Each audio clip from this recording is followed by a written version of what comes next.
I'm here to introduce our last speaker today, David Sherwin. He is with lynda.com and has worked with Frog Design previous to that. And we invited David because design leadership is something that Michelle and I have been thinking about a lot and talking about a lot. And the idea for this panel really came out as a lot of our ideas do over pizza. We were having dinner with Janine and Alex Waldman last year after the first Struktur event, and Alex made a comment about being a designer and becoming put in a position of management and having to lead a team.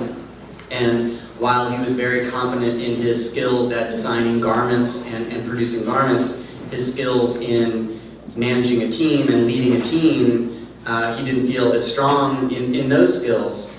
And that really sparked a year-long series of conversations about what it means to lead a team and to be a design leader, not just from the standpoint of creating amazing products, but from being someone who can take a young apprentice designer and identify where they are in the spectrum of their career and help them get to that next phase, and that next phase, and that next phase.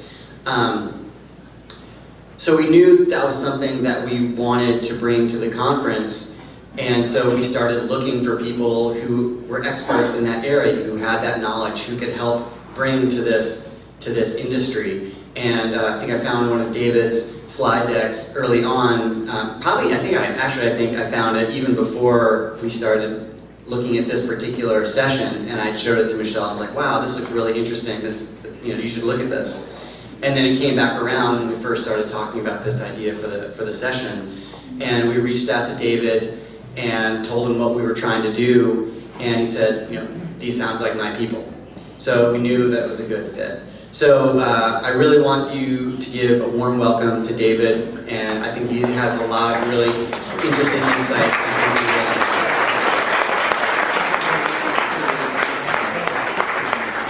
Thank you, Sam, very much. So, quick survey, because we haven't done this so far. Raise your hand if you're a design leader or manager of the organization that you're in. So that's all. Now, raise your hand if you would like to be a design leader at some point in your career. Awesome. Now, last but certainly not least, you're not going to be a design leader, but you sure want to work for a really good one. All right.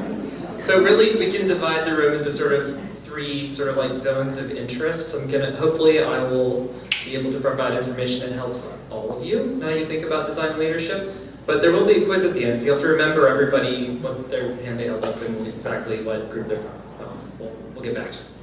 All right, so because we know there's a lot of leaders in the room, there's a lot of knowledge, I thought actually the name of this talk should be Design Leadership, or what you already know and should probably already be up here talking about. There's probably 40 days worth of conference that could be had from all the people that are leaders in the room sharing their knowledge and expertise from their different perspectives, and I want to thank Sam and Michelle for having me here to speak to all of you, because I'm an outsider to this domain. I'm working product and service design, but more so in software services into hardware, not so much apparel.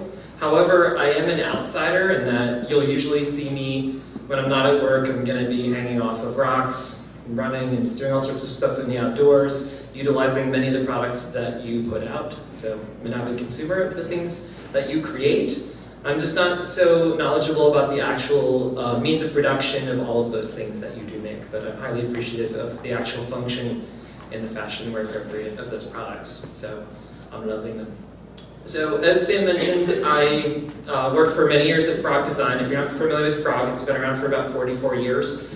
It's a product and service design and strategy firm. It was started by a fellow named Hartmut Esslinger, one of his mantras was form follows emotion, which I think was interesting in speaking to wanting to get people connected to the emotion of things. That was one of the things around the products that was created, is they wanted the industrial designers to have this intimate connection to what emotion would come out of the things that they made. Probably the most iconic things that Frog made in the 70s and 80s were tied to things like appliances and computers. Frog actually came to the United States in the 80s because Steve Jobs said, hey, I want you to come and help me design the industrial design language for this computer, the Apple and the Macintosh and so forth. So that was really sort of, I'd say, like one of the anchor points in the company's legacy back then. But by the time I started working at Frog, it's more focused on the intersection between digital and physical. So a lot of our teams, like you're speaking about teams where you'd have an integration of design and engineering and manufacturing, a lot of the teams that you'd see at places like Frog would be people that are designers, industrial designers, mechanical engineers, software engineers, then going into commercialization, actually having to go to the factory or spend time actually thinking about how you're going to produce something at some major level of scale with an OEM, software, and so forth. So really big, complicated, fun stuff. And usually on that intersection between digital and physical, some of it would be gesturally controlled, voice controlled, etc. So challenging projects and a ton of fun. But while I was there, I got bit by the love of education, teaching and learning, and starting to design learning products at Frog. I thought it would be really cool someday to start working on a product that was really focused exclusively on learning and helping people learn skills, because I love helping people learn skills, design education. I teach at California College of the Arts. So I was working on all these great teams at Frog and trying to build great teams and put out great products from the beginning, the fuzzy front end, big idea, all the way through to actually commercialization or shipping something big, as a piece of software, saying, okay, what would it be like if I took that and looked for something that was in the learning space? And so I ended up becoming the lead of user experience at lynda.com. I don't know if anybody here uses this product, but for me, it was how I learned how to use tools like Photoshop and InDesign and Flash, and a lot of the things that, at least in the printer interactive product realms, those are the products that you use. So for me, it was really exciting to build a team of 10 designers, writers, researchers, and start thinking about, okay, what are the ways that we can really help people better gain skills that they need in creative and technology and business. So I've been working with that team on a lot of really exciting stuff about improving learning products and how people learn skills through online tools. So that's been awesome. So with all that happening, and just in the past few weeks, Lynda's being acquired by LinkedIn, so I'm going to be moving from the realm of working with about 4 million users globally with the Lynda product, and then thinking about, okay, how does the notion of helping people learn skills apply to 350 million people around the world? So it's going to be a different type of headspace. When Sam said, hey, are you interested in speaking at this event and thinking about how would you talk about design leadership? What is design and leadership? How does that all work? I just step back from all this and think about in the intersection of spending time in product design, service design, education, learning. What is it like? What is the new normal? And for me, I had this realization that the conditions for design, at least in the types of work that I was doing, had changed over the past 10 years. And I think some of these themes were echoed in a lot of the conversations earlier. It's that the conditions for how designers work today is a lot more blurry than it may have been 20 or 30 or 40 years ago. You've got intensely multidisciplinary teams. You have to integrate all their expertise to be able to be successful in the things that you're trying to create.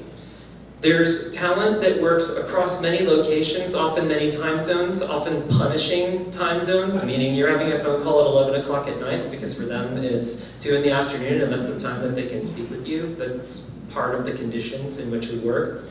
There's extreme collaboration, and by that I mean, and this came up in some of the other sessions, you go through tons of iterations because you're physically there saying we have to work out the details, we have to continue to improve and evolve these ideas, see what breaks and what sticks, and help to get to something that's really great. And often, if you are doing that, you may be building the brief as you go. You may not know all of the problems that you're trying to solve at the beginning or the conditions for success. Some of the things that you're trying to do technically may have never been done before, and you have this dream that you're actually going to be able to do something you haven't seen in the market, and pushing and pushing and pushing and iterating until you get to that place. That's not exactly how it was for me when I started many years ago working in design, and especially working in product and service design innovation. You're always being pushed to figure out what are the problems that are actually out there you could solve, and you have to be often many years ahead of where the market is, because that's how long it takes to actually get it out into the world.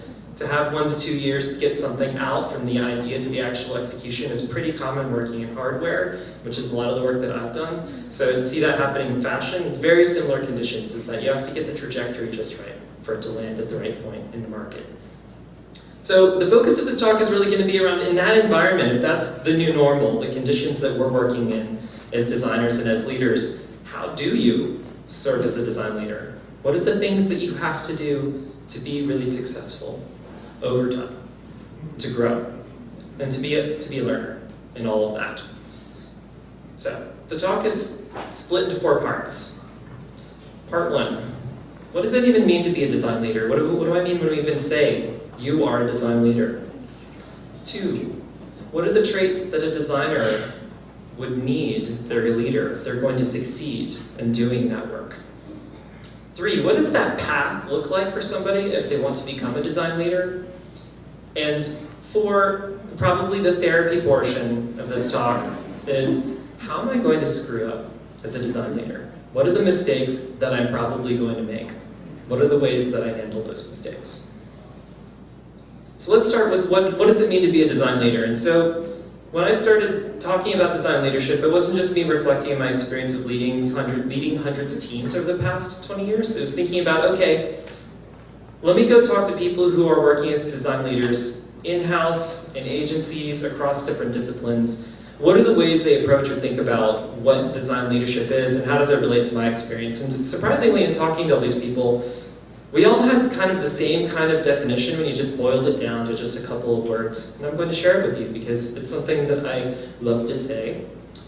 Design leaders make awesome shit happen.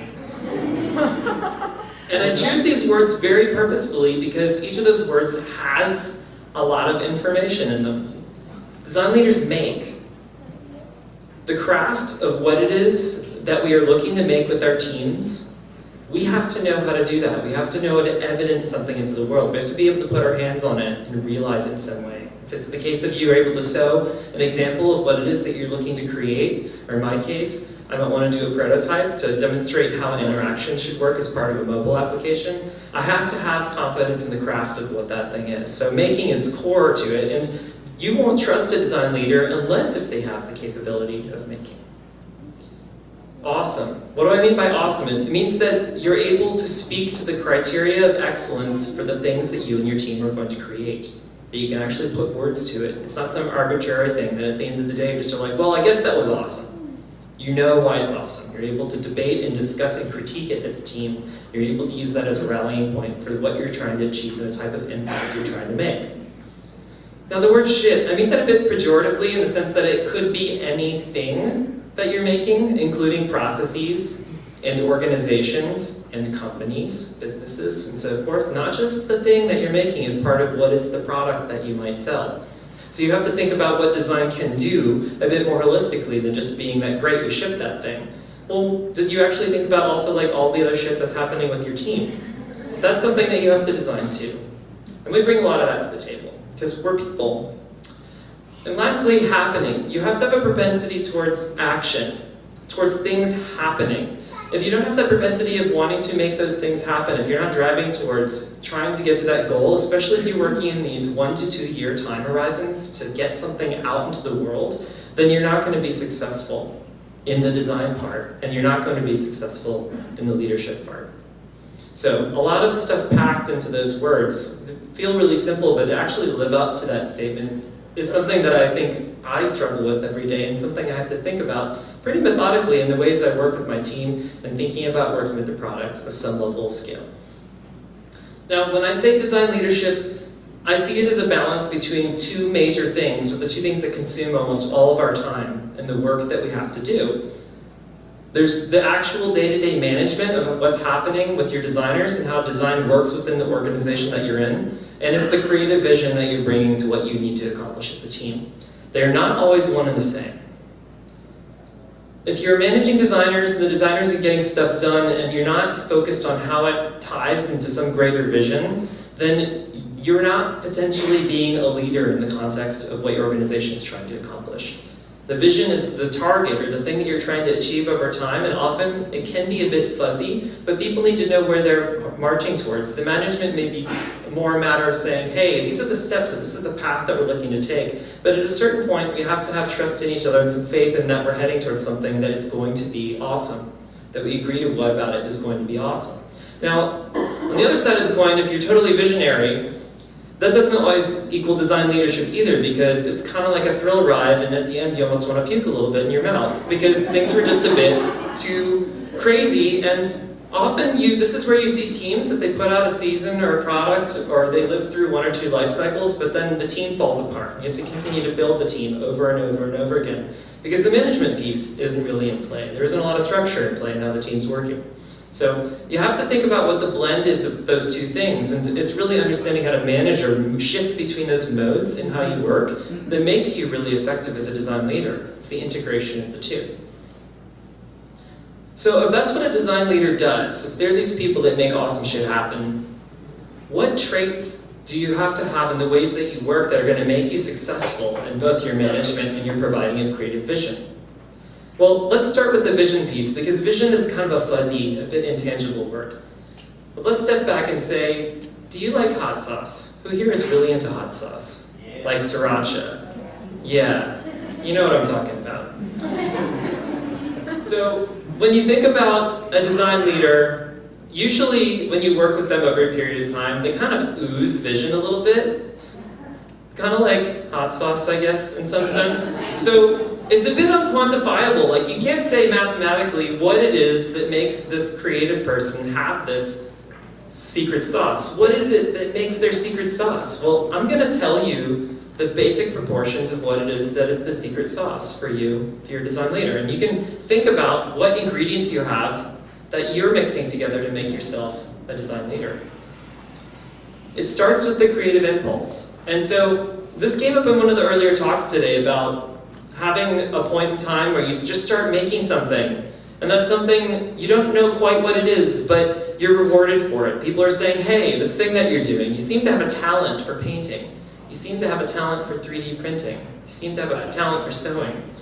Maybe you should consider doing that more. And it might be something that's a hobby. It's not something you formally study when you're in grade school or you get into high school, but it's something that it's there. It's part of who you are. You can't quite put words to it, exactly what it is. So this is sort of the beginning. This is the base layer of this sauce. At a certain point, you choose what type of education you're going to get and the types of skills you want to learn, which are not always the same in how you gain those skills and what you actually learn when you're in school. And that is starting to sort of give some refinement and giving you a way of thinking or vocabulary about those talents and those hobbies you've been looking to exercise. And often that's where you start to get a sense of, okay, that's what this is, this thing I really couldn't put words to, that people were rewarding me for being good at. Now I kind of know what that is. Maybe I should do a little more of that. Now I understand if I do that there's a career, that someone might actually pay me to do this. Or if they don't pay me, it's something that I love to do and I'm willing to do it no matter what. At that point, your values as a person and your upbringing, the things that you discover as to what you want, the kind of impact, the tangible things you want to have happen in the world, the values into how you make decisions about what you will and won't do, that becomes the filter for some of the ways that you exercise your education and the skills that you've got. You start to put that into practice. And you start to identify the people that you want to work for and the people that you want to learn from. Then you're starting to shape your trajectory in terms of what you may want to accomplish as a designer. However, I don't believe you're actually a leader in your domain until you're at a point where people are rewarding you for your perspective, that when you're in the room, they want to solicit your perspective to shape where you're going. And they look to your intuition based on your lived experience and all of the problems you've tried to solve with all those teams that you've worked with all the things that you've shipped together, all the knowledge that you have, this tacit, that is something that can be hard to vocalize until you go to a whiteboard or a sheet of paper, or you start to cut up some fabric, and you start to make something, and that is the solution to the problem that everybody has been struggling to solve. At that point, I think you can claim to say that you have creative vision, and that you can fuse that to the day-to-day management to be able to accomplish something that brings the two together. So everybody fills in these boxes in their own way, and everybody has their own route to get to the point that they're rewarded for their intuition and perspective, their informed perspective, being something that helps to shape the vision of a team, of a product, of an organization. But in the end, whatever is in those top two areas, that's really helping people make better decisions and empowering other people that you're working with to make those better decisions and doing it in a way that's very supportive and helps them grow as people. However, it takes more than sauce to make a meal. If anybody's ever had to try a sriracha sandwich, it doesn't work so well. You're going to have to put in some other stuff to the meal to make it something that really integrates, that works together in terms of what you're going to cook. So there's some other traits that you need, and I think this next trait is actually the most important trait, along with having vision, because a lot of the other skills can be learned through just sheer sweat and effort. You have to like working with people, as people. This may sound really obvious to you, but in a number of industries where designers are working as leaders, they may be put into a position of leadership, but they don't know how to work with people as they are, with all the messiness that we as people bring to the table.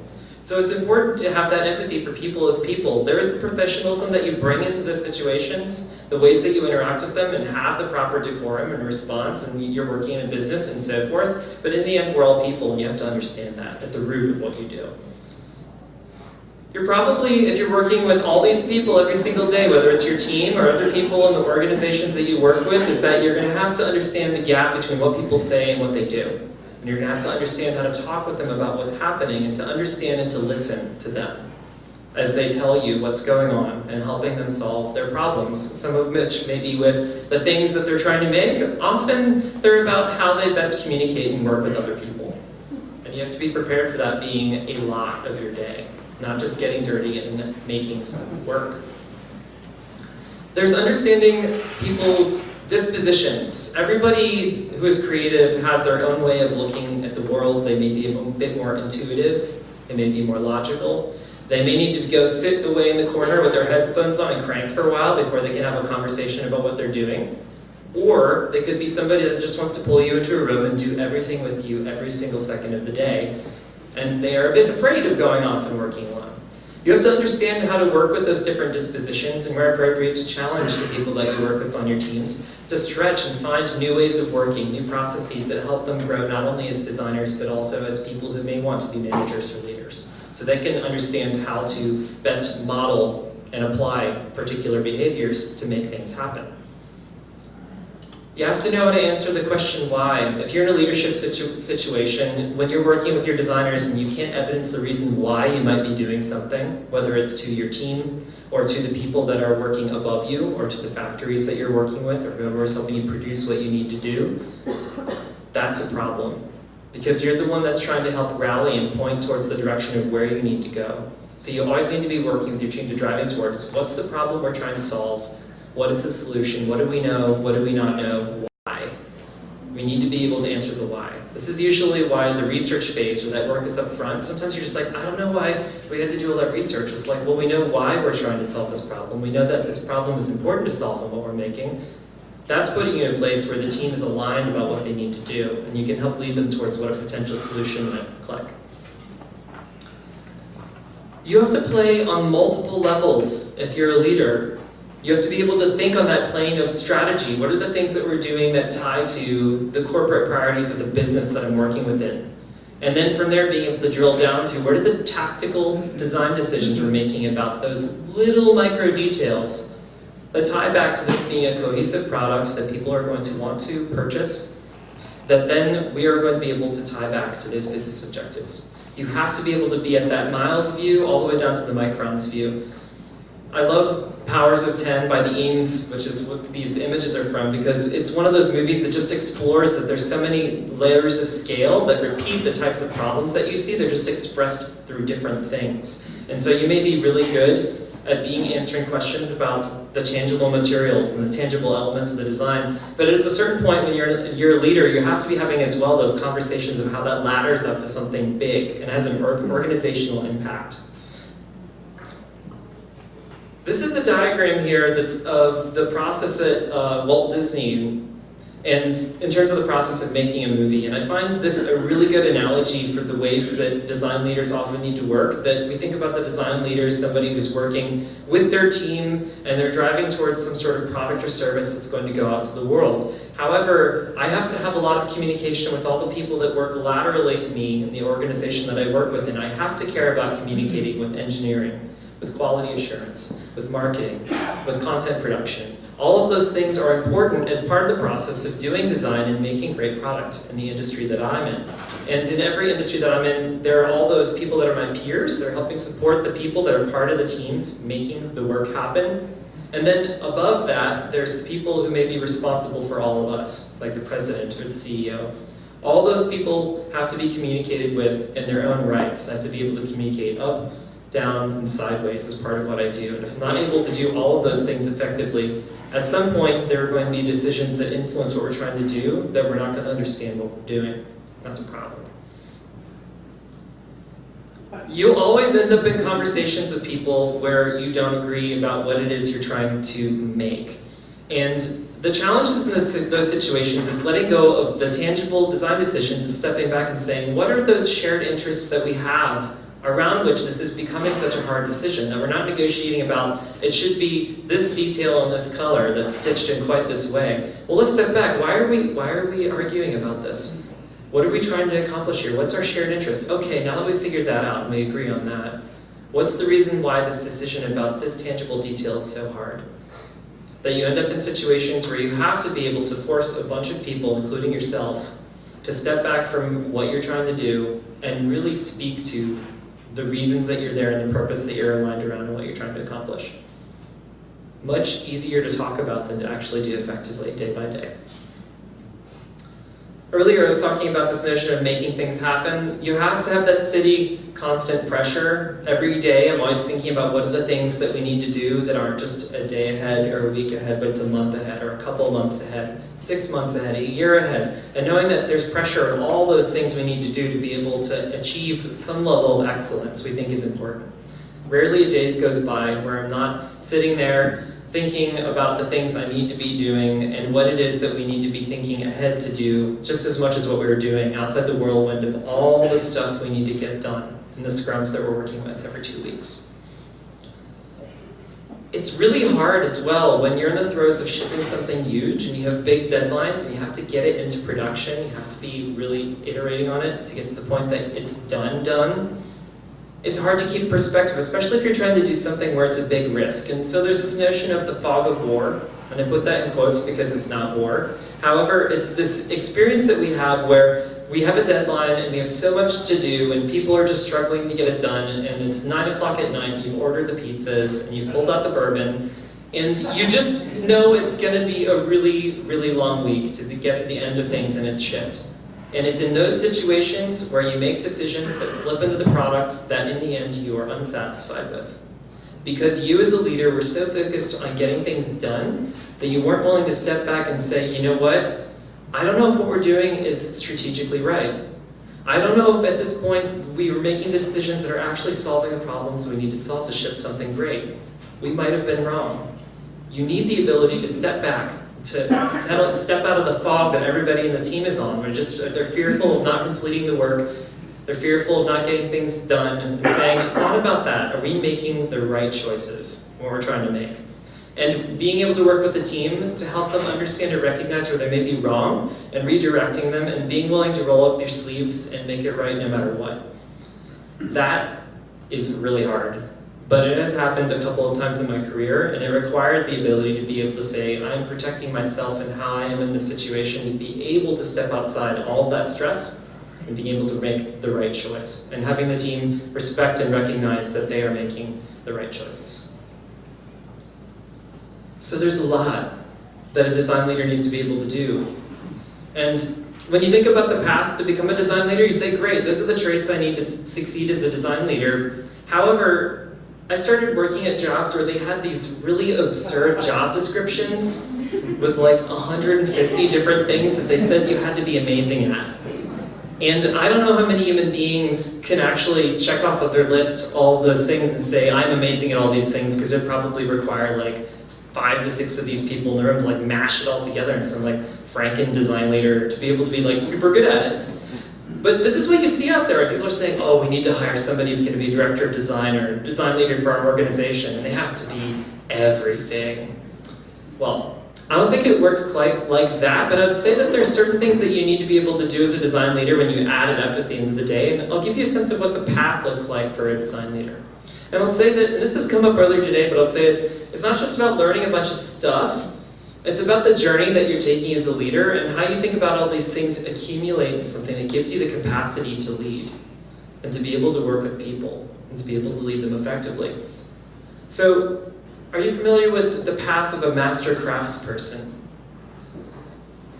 We've heard this a bit, the notion that you have to be a master of your craft, you have to be able to do craft. Well, if you are a design leader, you are someone who is working in a craft. Design is a craft. And there is a progression that you see in something like carpentry, where someone would be an apprentice to someone who's a journeyman or master carpenter, and learn the skills that they needed over time to be able to make things themselves at a level of quality, at a level of craft. And then to be able to do it at a level where they've mastered it to the point that they can then communicate to others what is necessary to do exceptionally well at it. Sam is going to pass out a handout that has all this written out, so you don't have to take photos of it, which will save you some pixels and bits.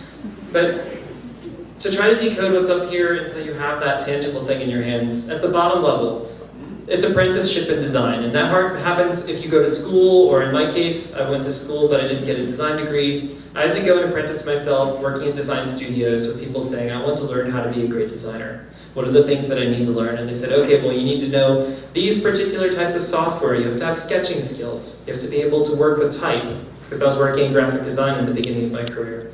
You have to know grid systems, photography, all these things that are very tangible in nature, and I had to build those skills one by one and be able to integrate them into the domain of graphic design to do really good visual communication. At a certain point, I was doing that pretty good, and for most people when they're trying to gain apprenticeship in design, it takes about 3 to 5 years to really integrate a bunch of skills into something where you're good at it, and you're at the point where you're a journeyman in that domain of design, something that you're able to do to a level of quality that you can kind of run with it. And at that point, there's a lot of other skills that you're expected to know that are softer in nature. Those softer skills are things like being able to do really effective critique, to be able to present to a group of people about some ideas that you want to get approved, or getting into the details. You have to be able to write pretty well. You have to have some leadership in your domain, especially if you're working in an organization or an agency. People may look to you as a senior designer and say, hey, you're the person that's representing this part of what we do. There's the ability to start thinking about how what you're doing is contributing to a successful project, or working on a successful product to be able to ship it. And there's follow-through, the notion that I can give you something, you can do it from beginning to end, and doing it over and over and over again until you're considered a master in what you're doing. And usually at that point is the point where people on your team are like, ooh, this is the point where you have to choose. Are you going to be someone who's really great at doing design, or are you going to work with a team of designers and manage those designers and have them do what you do, because you've got some bit of the sauce. We want your sauce to rub off on them. At that point, it's usually 6 to 10 years into your career, and you've probably mastered a single domain of design. That's the thing that you've become the best at. And at this point in your career, you realized, oh crap, I reached that point in the mountain that I've been hiking up to, and be like, oh, there it is. And you realize that there's a whole other peak a bit further up, and you need to make your way further up that. This is the point where you go from being a master craftsperson to realizing the skill gaps that you have in that dip before you can get to the point that you're able to effectively lead teams. And the things that you need to know at this level is business strategy. You have to be able to connect the design decisions that you make to the business objectives of the companies that you're working for or with. You have to have some organizational savvy, knowing how to structure a team and the decisions you have to make about the team and how the team works in relationship to your organization. You have to be able to tell pretty compelling stories, especially if you go out and do time in the field, spending time with people and trying to understand them, to be able to tell stories about their lives and bring it into the work that you do to rally others in it. You have to be strong at generating insight from what you've gathered from going out into the world, not just being able to tell stories about how people live. And last but certainly not least, if you're going to be a really effective design leader, it's at this point you realize, okay, I'm really good at graphic communication, or I'm really good at apparel design, but I need to be really good at more than one domain of design because I'm overseeing designers that do more than just one type of design. And for me to really understand how things get made, I have to understand how to make the best decisions from a craft level, just as much as from an organizational level. And it's this point where many designers struggle because they're managing and leading while also trying to gain skills and understanding the best decisions to make in another domain of design. I say this because when you think about the questions you should ask yourself as you're looking about your maturation, whether you're looking to become a leader or you're working as a leader and you recognize a skill gap, you may need to make some very tough decisions about the trajectory of your career to gain the skills that you need to learn to be most effective as a leader or as a director of design. So the questions you want to ask yourself are, what hard skills do I need to learn that I'm missing? What are the particular types of software, sketching, writing, tangible stuff that needs to be done to get the work done? Do I need to master another domain of design to be really effective in the role and the people that I'm working with, the place that I want to go, the types of things I want to create? Do I need to gain soft skills to progress towards a leadership role? Or am I in a leadership role already, but I know that there's particular soft skills people are giving me feedback about? What's the best way for me to gain those skills? Because it takes longer to gain soft skills, like the ability to do an amazing story, than it would for things like, I'm just going to roll up my sleeves and get really good at these techniques in Illustrator or Photoshop. And last, but certainly not least, there may be ingrained behaviors or fears that stand in the way of you doing the above, of achieving what you want to do. I'll give myself as an object lesson or example. There's two things 5 years ago I was deathly afraid of. One, flying. Two, standing in front of a group of people of any appreciable size and talking, period. I had to get over that fear and learn how to do public speaking at some basic level to be able to move into a leadership role and be effective. And that was extremely hard, but it's what needed to happen for me to be able to acquire a leadership role working in a place like Frog, where it's not just a matter of doing really strong product and service design work. It's a matter of also being able to rally and work with your stakeholders with different organizations for them to see a vision and want to go or work towards it and to be able to communicate that internally and externally. So it had to be done to be effective, and for most design leaders it's something that has to be done to be able to achieve what you need to achieve. One other thing about my career, it is non-linear, and I think this may be everybody's career path, but I'll just highlight that there's a point in that little ziggity-zag where I was being rewarded and asked to be a leader in the domain of graphic communication. And when I decided to go full bore into product and service design, I had to demote myself. I had to choose to take a job working strictly as a designer to really build from the ground up the skills necessary to do product and service design for a number of years. Before I was a place where I was comfortable to say, okay, I'm at a point now where I could actually lead not only things that deal with graphic communication, but also product and service design, and make more effective decisions, what I'm doing from a leadership role. So we're talking about years of time focused on building those skills. However, that put me in a place where I decided to move into a leadership role in-house from working in an agency environment. It was what allowed me to be able to move into that role and recognize and understand how to best work with my team and help them mature in what they needed to accomplish. So that's all well and good, and you've got the materials you need to look at who you are, where you are, and what skills you might need to choose a path. But don't you want to know, like, what's that one simple thing that I could do to become a design leader right away? What's that one simple trick? So I'll give it to you. You have to get awesome at making great teams. It takes teams to do this work. I think the age of the auteur really is over in design, or at least it's only for a select subset of people out there that accomplish very particular things. But to try to work at any level of scale, especially global scale, it's always going to be teams. So I'm going to give you a little bit of my toolbox of the things that I think you can use with your teams. And that'll help make it easier for you to work with your teams. So to step back from that, I don't know how many of you have seen this model before. How teams are supposed to work. Teams, you bring them together, you form the team, and the team gets to know each other and what they need to accomplish. Then the team has disagreements or struggles with who's in charge and what the tasks are they need to do to be able to get the work done. That's the storminess. Everybody finds a point where they agree who's going to be doing what and how they're going to be doing it, and they norm about what that is. And then they're in this magical performance stage where everything's clicking along perfectly and they're getting stuff done and it's a great level of quality, and at the end, cookies. And burn. That's not actually how it works when you're working on project teams of some duration. It's not something where you just move through these stages and there's one bit of storminess. How teams really work, and I say this not only from my personal experience, I say this from people who've studied empirically how teams work. You bring a team together, you form and you share a bit about each other and what you're trying to accomplish in your tasks. You come up with some provisional norms about how you think you're going to work. You have continual disagreement / constructive dialogue about what it is you're trying to accomplish and what the decisions are you can make. And ideally, you're executing on those things in a way where you understand who's doing what and how you can best incorporate each other's individual perspectives into some cohesive final product.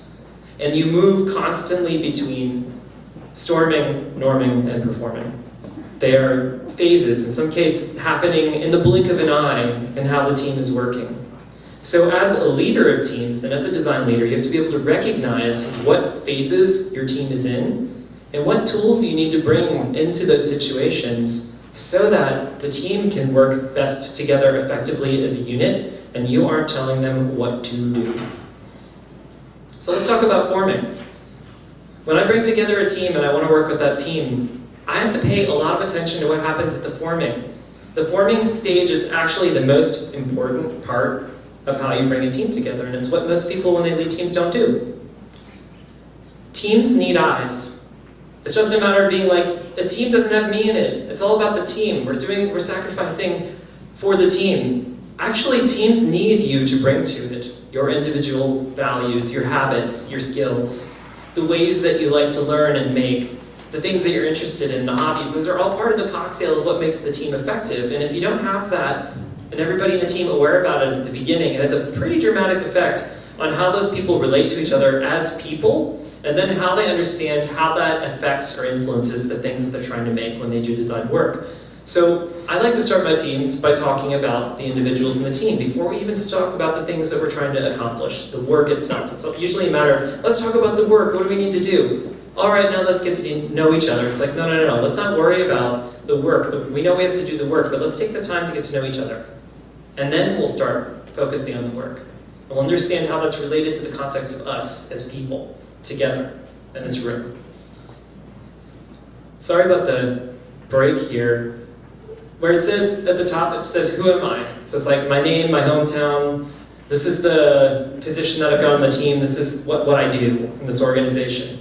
These are my skills, these are my hobbies, this is how I like to work with others, and this is my goals about what we're going to do for this project or collaboration. What are the things that I want to learn? How do I take that, just capture it, and I sometimes send these questions to people in advance of getting things kicked off. It's like the kickoff before the kickoff. And when those people come together, each person shares a bit about themselves, and everybody else listens. This should be a habit, meaning it's not just something that you do at the beginning, it's something where whenever you're in a situation with your team, you want everybody to get a chance to share their perspective as part of what you're doing. That perspective may not become integrated into the final solutions that you make, but everybody understands that their perspective is valued as part of what the team's doing. They understand the reasons why certain things may be incorporated into the work and certain things may not. Once you've done that forming step and people have an understanding of who each other are and you know what the project is, the things that you're trying to do or accomplish, you can move into norming and you can talk about how you believe you want to work best together. And you take that same information and you say, okay, when do you, all of you, want to work? How do we balance the demands that each of you has on your personal lives in relationship to professionally what you do? How do you want to work? Do you want to be more collaborative? Do you want to be more individual? How do you balance the two? You have to have both, but what's the right ratio? How do you encourage growth? It's not just a matter of saying, great, we shipped that thing. You're learning new skills. You're gaining perspective as you go through the process of making stuff. What are the things that you want to learn? And it may not just be what you're doing on the job, but maybe the things other people know that you discovered when you formed, that you want to learn about, that you think is going to help enrich who you are and what you're trying to accomplish in your career path. And then lastly, what is the work-life or life-work balance? What are the activities you're going to do? Where's the outdoorness in what you're doing, independent of the things that you're making to be used in the outdoors? So similarly, you take all that information and you pull it together from all the people that are on your team, and you know all your skills collectively, you know all your interests and hobbies, and you can create norms about how you want to be working together. And it's something that your team can use, and anytime your team comes together, this is something you can actually post in your space. You can post it where everybody can see them, and you revisit it. If you have to add in somebody new or somebody drops out, you revisit these norms to make sure that you're holding true to them. And if your team is having an argument or debate or something happens that goes against the norms, you get a chance as the leader or anybody on the team to call it out and say, hey, last Thursday we didn't have craft cocktail night. I'm really pissed about that. How could we not have done that?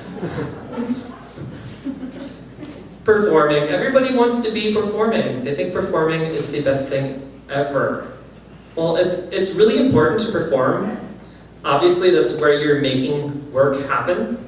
However, there's things that trip up people when they're trying to perform that pushes you into storming.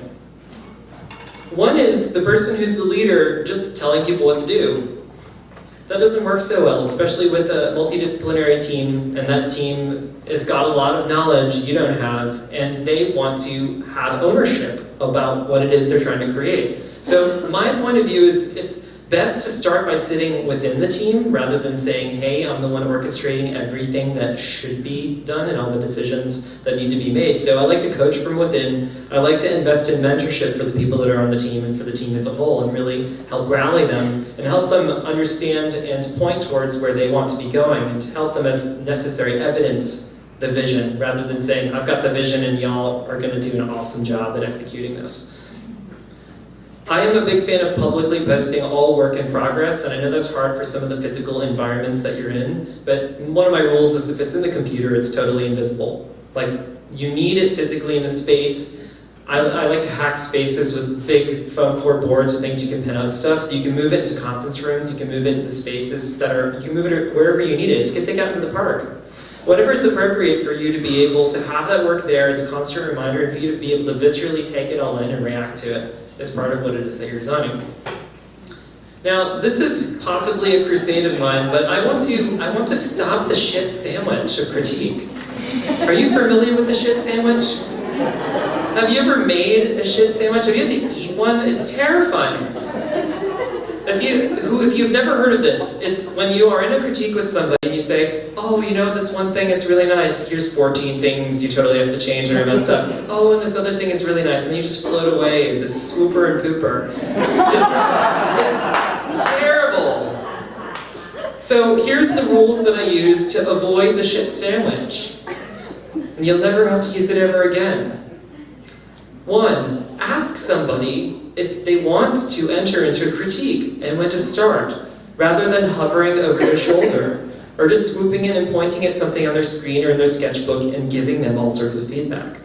Put them in control of when they want to receive feedback or critique. 2, don't be there from 2:30 till 7:30 at night and then they're there working crazy late because the critique ran on 47 years. Set a time limit and a goal for what you think you can accomplish in the critique. Don't try to accomplish everything in the critique. Figure out how to chip apart the things that you know are issues you need to solve for and deal with them in the sequence that's appropriate. Give some priorities as to what you think is most important. 3, call out the criteria for what is excellent as you go. Speak to the decisions that you're making in the design that should not be lost or tied